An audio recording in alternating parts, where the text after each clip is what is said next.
Today's session is regarding RSS or Requisition Self-Service for the Infor Cloud Suite.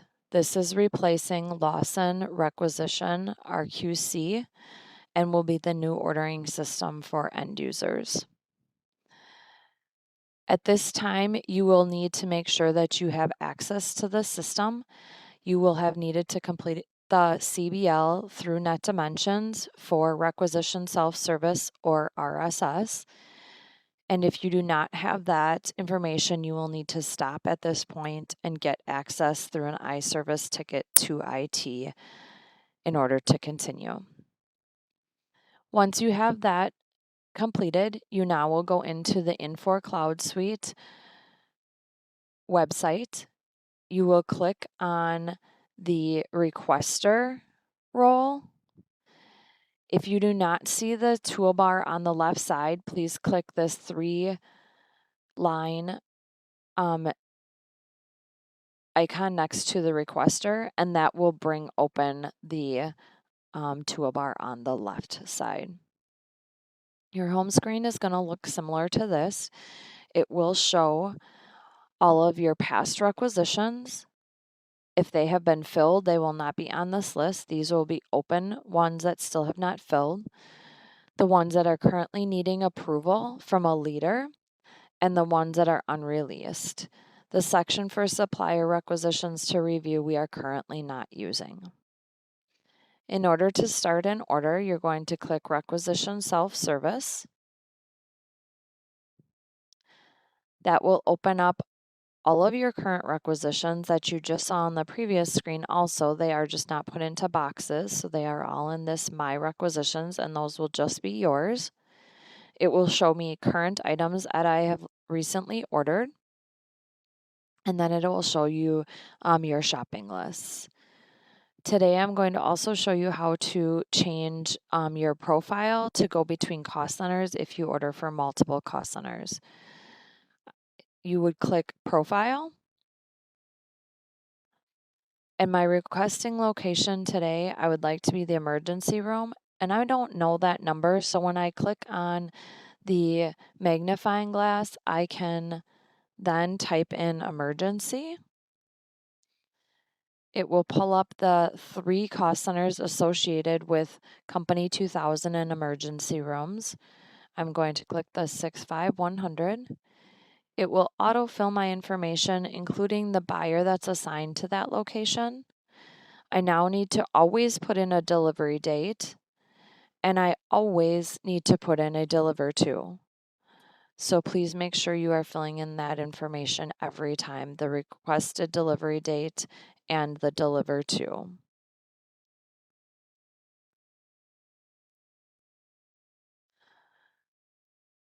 I am then working with a different buyer today, so I am going to assign it to the other buyers so that that person knows that I've created this request.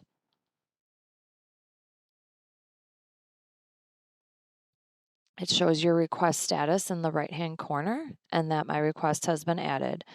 I would now like to add items to my request, so I'm going to click Add to Request.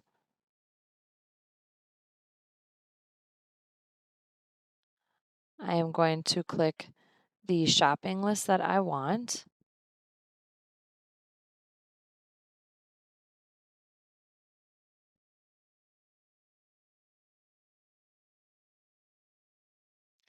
And I'm going to search for an item that I want to order. And I want to order a glove off of this list.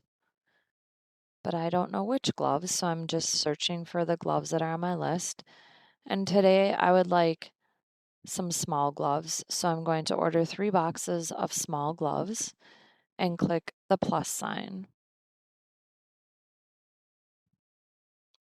As you can see in this list, there is also stock items. Those are grayed out. So those are anything that's grayed out is currently on your par carts and stocked for you automatically. Just as a reminder that you may not want to be ordering those separately.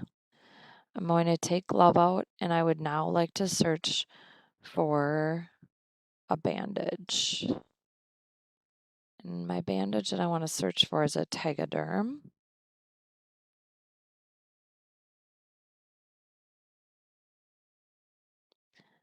and it shows that I currently don't have that on my shopping list. So if I take out bandage or take out Tegaderm, I'm sorry, I can look for what bandages I currently do have on my shopping list. And that there is also none of those on here. So now what I want to do is search in my list. So I just left that blank and hit enter. I do want to just search in my list and see if there is a bandage in here that I can order. I was just guessing. So it looks like it's under dressing. So let's order one of these dressings for a fingertip instead of a fingertip bandage. So let's order one box of those, and we're going to click plus to add it to our order, which all of our items that we order will come up into this screen on the right. That's our now becoming our shopping cart. I also would like to order some lotion, and I'm going to click case on here, even though I only want one each, to show us how. Oh, it's only going to let us order eaches. It told me that I could only order eaches.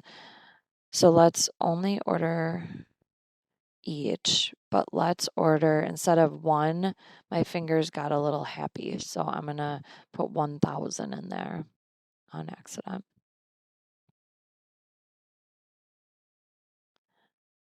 And that now has been added to the order also. So now I want to view my shopping cart before I check out. And first of all, I want to view it here. And I'm seeing obviously that my total is way more than I usually spend on an order. It should be more in the, a couple $100 range, not 4,000. So I know something's wrong. So I got to look through here and find out what I did wrong. So I want to view my request details. And here, as I see now in my shopping cart, I can see, oh my gosh, I put 1,000 hand lotions instead of one hand lotion. So I'm going to update that to 1, and I'm going to hit refresh. That now updates. Should update. Okay, refresh.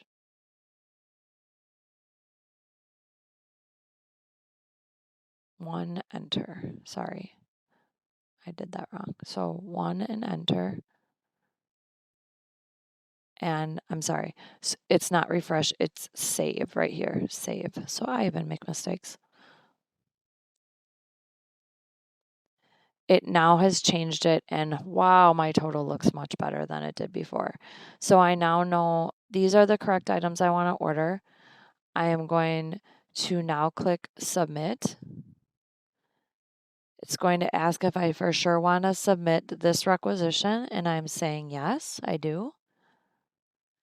And it now tells me what requisition number was created, so I can record that for my records and to track that.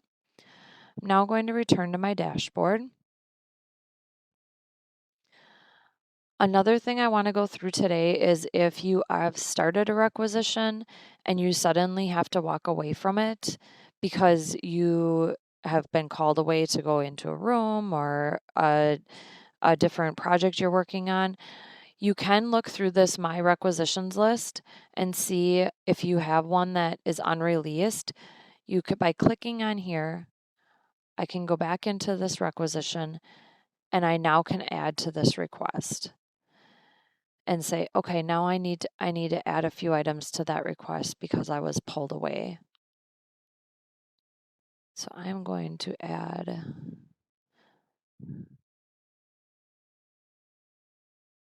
I don't have many items on this shopping list because this is a generic one.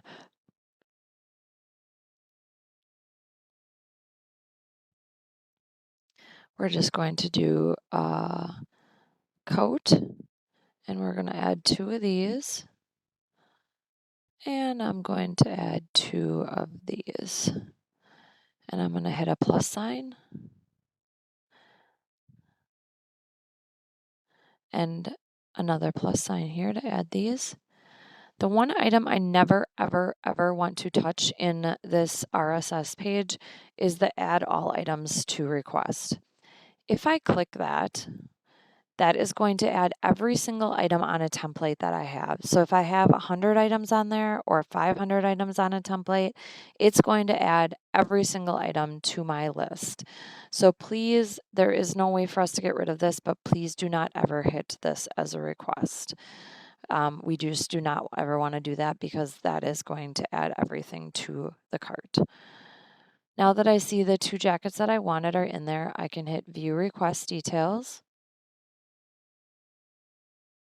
I'm going to again verify that these are the amounts and the total that looks correct for me and click submit.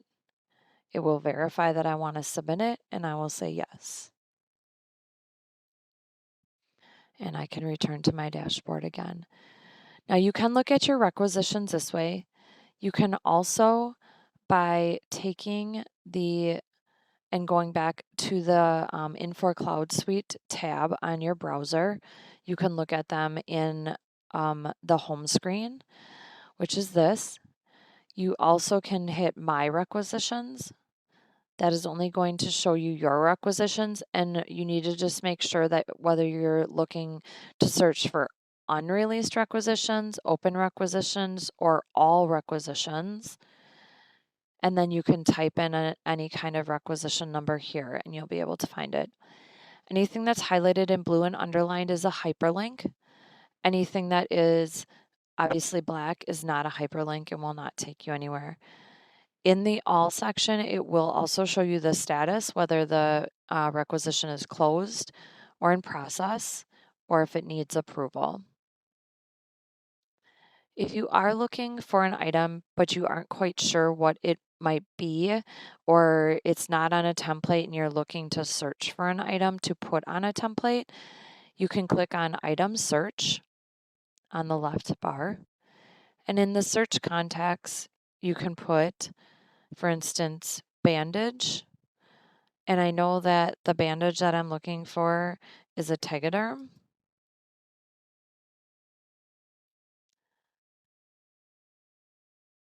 It only actually comes up with one. On this item, I can then see that this is the Lawson item for this number, the vendor item number, the vendor that we currently order the item through, our manufacturer. And then if the item is on contract, that's also going to show the contract information here. It will also show the unit of measure and the cost. If I click on the item link, it is going to take me to the item. It tells me the item is currently active and it's on contract. So I know I could have that added to my template. If it does not say active and or on contract, you will need to contact your buyer in order to make sure that that is an item you can add. You can search for any item in here. You can clear your search field. You can search for a blade. If you're looking for a blade for something, you could click that. And then you can narrow down your search by then putting in another item because there's obviously lots and lots of blades within surgery and other departments. So if I then knew that I wanted a blade and it was a McGrath blade for a video laryngoscope, I could then click that and it now gives me just the items that are associated with McGrath and blade. If you have questions regarding anything within the RSS system, please contact your buyer. If your buyer cannot answer those questions, they will escalate it within the supply chain department and or let you know that it will need to be escalated to IT. Thank you for your time and have a great day.